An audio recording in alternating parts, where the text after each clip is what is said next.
Saturday, October the 3rd. So we left Gideon with just 300 men. But listen to the next part of the story. The Midianite camp was in the valley just below Gideon. That night the Lord said, "Get up, go down into the Midianite camp, for I have given you victory over them. But if you are afraid to attack, go down to the camp with your servant Purah. Listen to what the Midianites are saying, and you will be greatly encouraged. Then you will be eager to attack." So Gideon took Purah and went down to the edge of the enemy camp. The armies of Midian, Amalek, and the people of the east had settled in the valley like a swarm of locusts. Their camels were like grains of sand on the seashore, too many to count. Gideon crept up just as a man was telling his companion about a dream.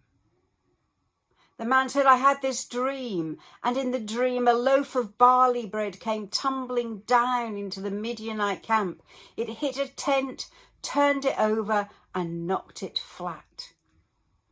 His companion answered, "Your dream can mean only one thing. God has given Gideon, son of Joash, the Israelite, victory over Midian and all its allies." When Gideon heard the dream and its interpretation, he bowed in worship to the Lord. Then he returned to the Israelite camp and shouted, "Get up, for the Lord has given you victory over the Midianite hordes."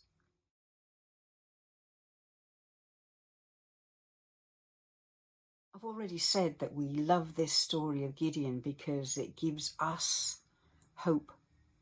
We can see Gideon's nervousness. We can see how many times he needs reassurance from God.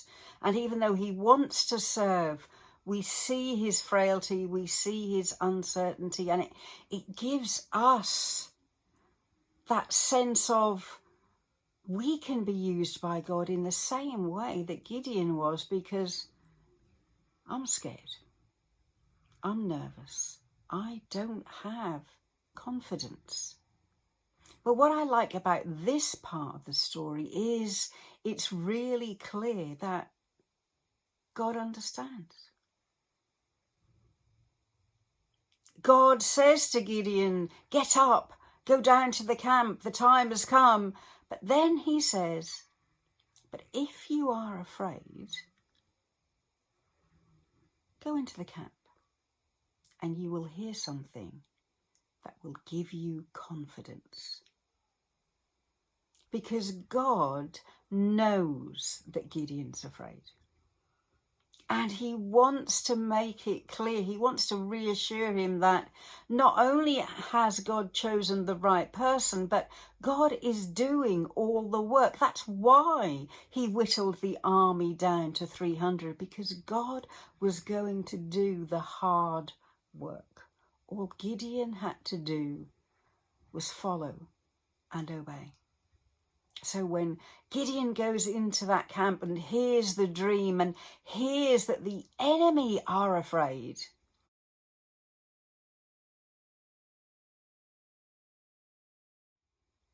he knows the victory will be theirs.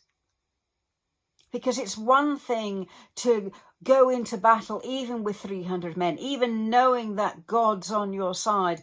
But if you're facing an army with camels as many as sand on a seashore, if you know that they're like a swarm of locusts and they're fully confident and they're armed and they're ready, it's a terrifying thought. But God had thought of that.